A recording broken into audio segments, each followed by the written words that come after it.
Welcome to STV life.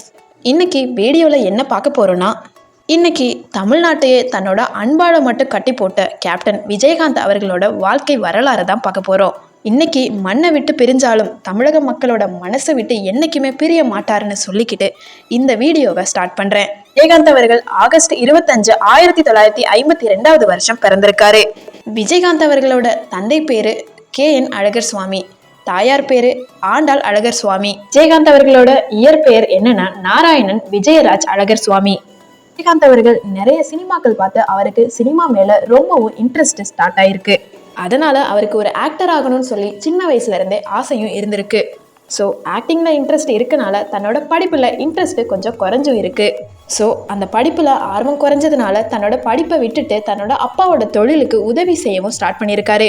உதவி செஞ்சுக்கிட்டு இருக்கும் பொழுதே நாட்கள் செல்ல செல்ல சினிமா மேலே உள்ள இன்ட்ரெஸ்ட் இன்னும் இன்க்ரீஸ் ஆகிக்கிட்டே இருக்கு. சினிமாவில் எப்படியாவது ஒரு நல்ல பொசிஷனுக்கு வந்துடலாங்கிற ஒரு நோக்கத்தோட சென்னைக்கு எந்த ஒரு சப்போர்ட்டுமே இல்லாமல் வராரு. அதனையும் தாண்டி சென்னையில் வந்து அவருக்கு நிறைய விதத்தில் சப்போர்ட்டும் இல்லாமல் தான் இருக்குது. எல்லா விதமான கஷ்டங்களையுமே தாண்டி அவருக்கு ஒரு சின்ன சான்ஸும் கிடைக்கிது. முதலாக கேப்டன் விஜயகாந்த் அவர்கள் அகல் விளக்குங்கிற படத்துக்கு இன்ட்ரடக்ஷன் ஆகிறாரு. இந்த படம் 1979 வருஷத்துல ரிலீஸ் ஆகுது. இதே படத்துல தான் தன்னோட பெயரான விஜயராஜ்ங்கிற பேரையும் தாண்டி விஜயகாந்த்னு சொல்லி பேரையும் மாத்திக்கிறாரு. ஸ்டார்டிங்ல கேப்டன் விஜயகாந்த் அவர்கள் வில்லனா தான் நடிக்க ஸ்டார்ட் பண்ணியிருக்காரு. போக போக தன்னோட கதைக்கு ஏற்ற மாதிரி கதாநாயகனாகவும் நடிக்க ஆரம்பிக்கிறாரு. விஜயகாந்த் அவர்கள் நடிக்கக்கூடிய ஒவ்வொரு படத்துலையுமே தேசப்பற்றுங்கிறதும் வசனம்ங்கிறதும் மிக அழுத்தமாகவே இருக்கும். அது மட்டும் இல்லாமல் ஊழல், திருட்டு இந்த மாதிரி சட்டவிரோத செயல்களுக்கு குரல் கொடுக்குற மாதிரி படத்தில் ரொம்ப அழகாகவே எடுத்து காமிச்சிருப்பாரு. மேக்சிமம் விஜயகாந்த் அவர்கள் தன்னோட தொழிலில் வளர வளர தன்னோட கதாபாத்திரத்தை செலக்ட் பண்ணி தான் சூஸ் பண்ணுறாரு. அதுலேயும் பெரும்பாலும் போலீஸ், மிலிட்ரி இந்த மாதிரி கேரக்டரையே செலக்ட் பண்ணுறாரு. அந்த வகையில் விஜயகாந்த் அவர்கள் வருடம் முழுவதும் என்ன மூவிஸ் நடிச்சிருக்காருங்கிறத பார்க்கலாம். 1979 வருஷம் அகல் விளக்குங்கிற மூவியில் இன்ட்ரடக்ஷன் ஆகியிருக்காரு. அதே வருஷத்தில் இனிக்கும் இளமைங்கிற மூவியும் பண்ணி கொடுத்துருக்காரு. அடுத்ததா 1980 வருஷத்தில் நீரோட்டம், சாமந்திப்பூ, தூரத்து இடி முழக்கம்ங்கிற படமும் நடிச்சு கொடுத்துருக்காரு. அடுத்ததா 1981 வருஷத்தில் சட்டம் ஒரு இருட்டறை, சிவப்பு மல்லி, நெஞ்சில் துணிவிருந்தால், ஜாதிக்கு ஒரு நீதி, நீதி பிழைத்தது இந்த படமும் நடிச்சு கொடுத்திருக்காரு. 1981 வருஷம் தான் விஜயகாந்த் அவர்களோட முகமும் கொஞ்சம் கொஞ்சமா வெளியே தெரிய ஆரம்பிச்சது.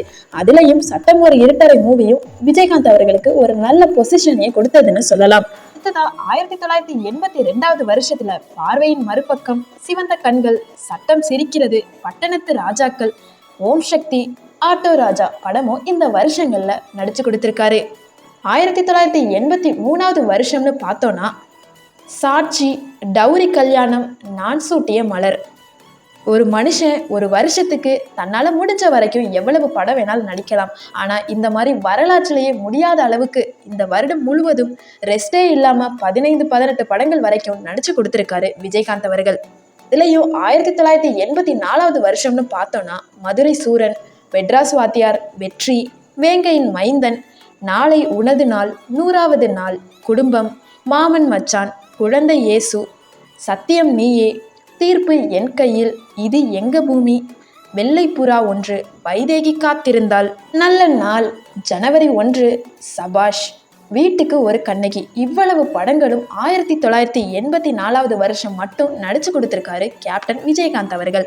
அடுத்ததா 1985 வருஷம்னு பார்த்தோம்னா அமுதகானம், அலையோசை, சந்தோஷ கனவுகள், புதுயுகம், நவக்கிரக நாயகி, புதிய சகாப்தம், புதிய தீர்ப்பு, எங்கள் குரல், ஈட்டி, நீதியின் மறுபக்கம், அன்னை பூமி, ஏமாற்றாதே ஏமாறாதே, தண்டனை, நானே ராஜா நானே மந்திரி, ராமன் ஸ்ரீராமன் இவ்வளவு படங்களும் 1985 வருஷம் மட்டும் நடிச்சு கொடுத்திருக்காரு விஜயகாந்த் அவர்கள். அடுத்ததா 1986 வருஷம்னு பார்த்தோம்னா அம்மன் கோவில் கிழக்காலே, அன்னை என் தெய்வம், ஊமை விழிகள், எனக்கு நானே நீதிபதி, ஒரு இனிய உதயம், சிகப்பு மலர்கள், கரிமேடு கருவாயன், நம்பினார் கெடுவதில்லை, தர்ம தேவதை, மனக்கணக்கு, தழுவாத கைகள், வசந்த ராகம் இந்த வருடம் முழுவதும் தன்னுடைய வெற்றி பாதையை தொடர்ந்தாரு விஜயகாந்த் அவர்கள். அடுத்ததா 1987 வருஷம்னு பார்த்தோன்னா வீரபாண்டியன், கூலிக்காரன், சட்டம் ஒரு விளையாட்டு, சட்டம் ஒரு விளையாட்டுங்கிற மூவில தளபதி விஜய் அவர்கள் குழந்தை நட்சத்திரமா ரொம்ப அழகாவே நடிச்சு கொடுத்திருப்பாரு. அதை தொடர்ந்து 1987 வருஷத்திலேயே சிறைப்பறவை, சொல்வதெல்லாம் உண்மை, நினைவே ஒரு சங்கீதம், பூமழை பொழியுது, உழவன் மகன், வீரன் வேலு தம்பி, வேலுண்டு வினையில்லை.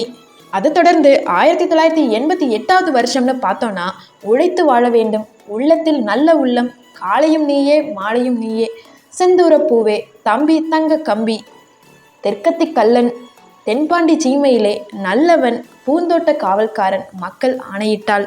அடுத்ததா 1989 வருஷம்னு பார்த்தோம்னா முதல்லையே என் புருஷன் தான் எனக்கு மட்டும்தான், அடுத்ததா தர்மம் வெல்லும், பொறுத்தது போதும், பொன்மன செல்வன், மீனாட்சி திருவிளையாடல், ராஜநடை.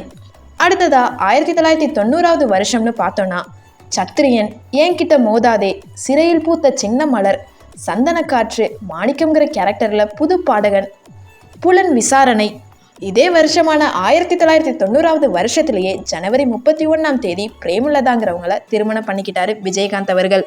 விஜயகாந்த் அவர்கள் லேட் மேரேஜ்க்கு என்ன ரீசன்னா, அவருக்கு கூட பிறந்தவங்க எல்லாருக்கும் திருமணம் பண்ணிட்டு கடைசியாக தான் தானும் திருமணம் பண்ணிக்கிட்டாரு.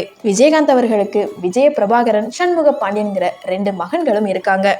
அடுத்ததா 1991 வருஷத்துல என்னென்ன படங்கள் நடிச்சிருக்காருன்னா, இவர் சூரியன், பிரபாகரன்கிற கேரக்டர்ல கேப்டன் பிரபாகரன். இந்த படம் தான் விஜயகாந்த் அவர்களுக்கு 100வது திரைப்படமா இருந்துச்சு. இந்த படத்துல இருந்துதான் விஜயகாந்த் அவர்களோட அடைமொழியா கேப்டன்கிற பேரை சேர்த்து கேப்டன் விஜயகாந்த்ங்கிற நேமையும் அழைக்க ஆரம்பிச்சாங்க தமிழக மக்கள். இந்த படம் விஜயகாந்த் அவர்களுக்கு மிகப்பெரிய திருப்பு முனையாகவும் இருந்தது. அதை தொடர்ந்து 1991 வருஷத்திலேயே மாநகர காவல், 3 எழுத்தில் என் மூச்சிருக்கும், இந்த படங்களும் நடிச்சு கொடுத்திருக்காரு. அடுத்ததா 1992 வருஷம்னு பார்த்தோன்னா சின்ன கவுண்டருங்கிற படமும் நடிச்சு கொடுத்திருப்பாரு. இந்த படம் மிகப்பெரிய அளவில் வெற்றியையுமே கொடுத்தது.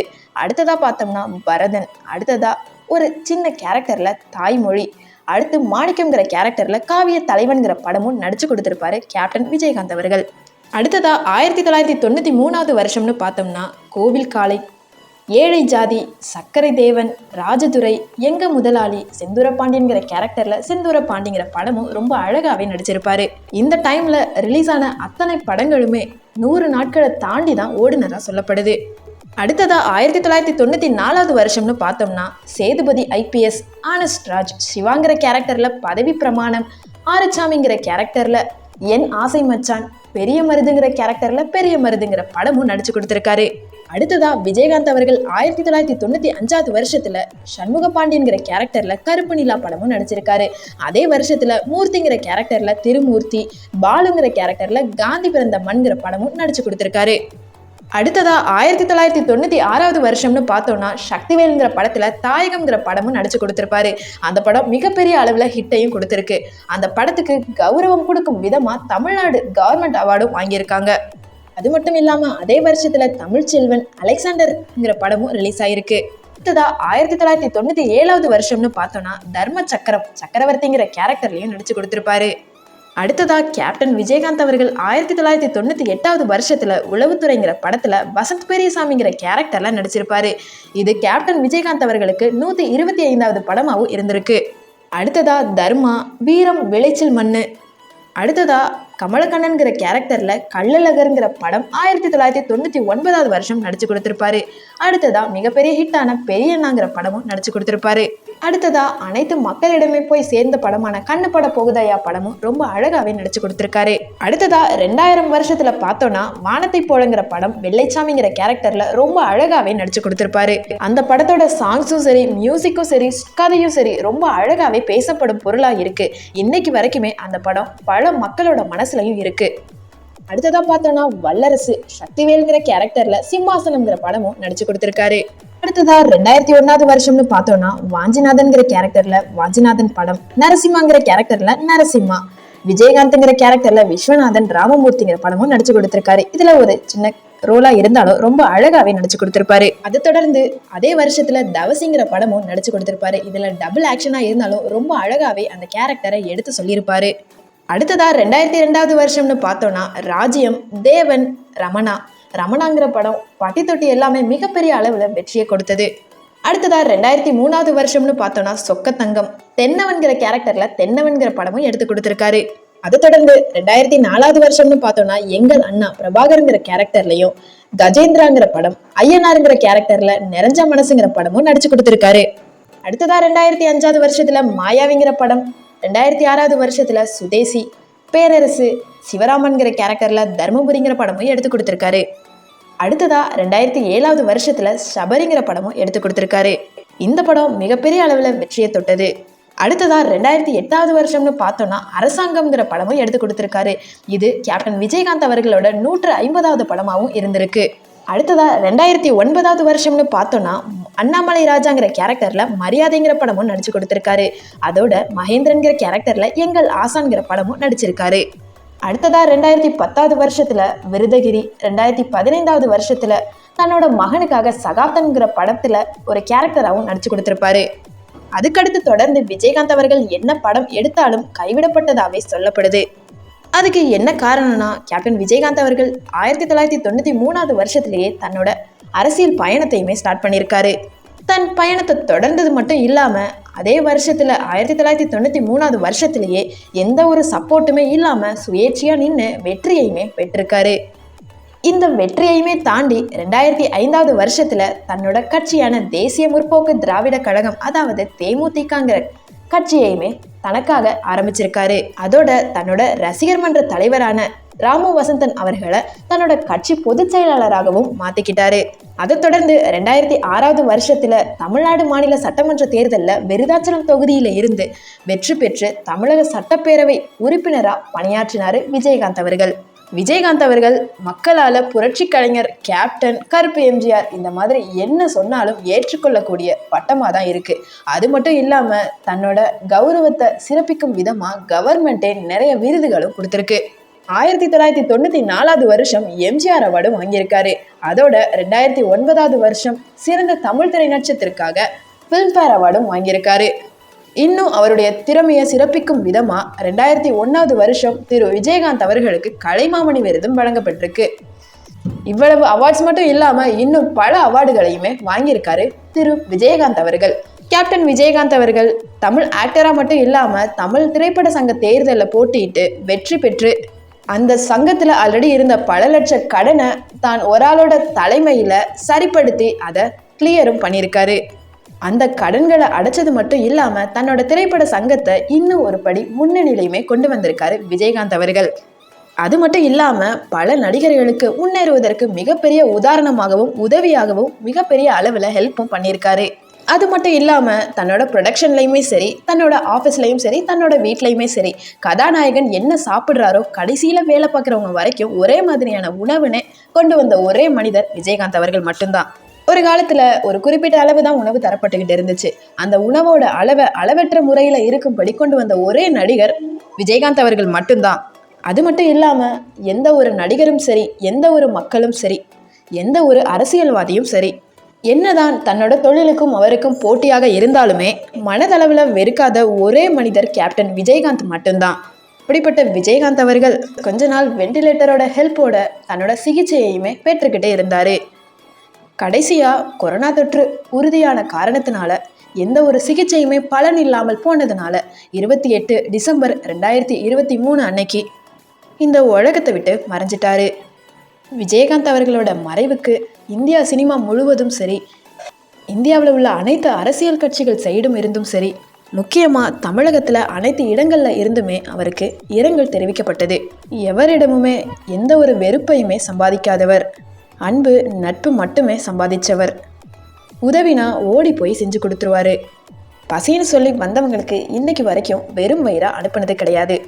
ஒரு சாதாரண குடும்பத்தில் பிறந்து எந்த ஒரு பின்புலமும் இல்லாமல் தன்னோட முயற்சியாலையுமே தன்னோட ஹார்ட்ஒர்க்னாலையுமே தன்னோட உழைப்பால் மட்டுமே முன்னேறி இன்னைக்கு நம்மளோட கேப்டன் விஜயகாந்த் அவர்களோட வெற்றி வரலாறு தான் பார்த்தோம். என்னதான் இந்த மண்ணை விட்டு பிரிஞ்சாலும் என்றைக்குமே நம்ம மனசை விட்டு பிரிய மாட்டாருன்னு சொல்லிக்கிட்டு இந்த வீடியோவை முடிச்சுக்கிறேன். நன்றி.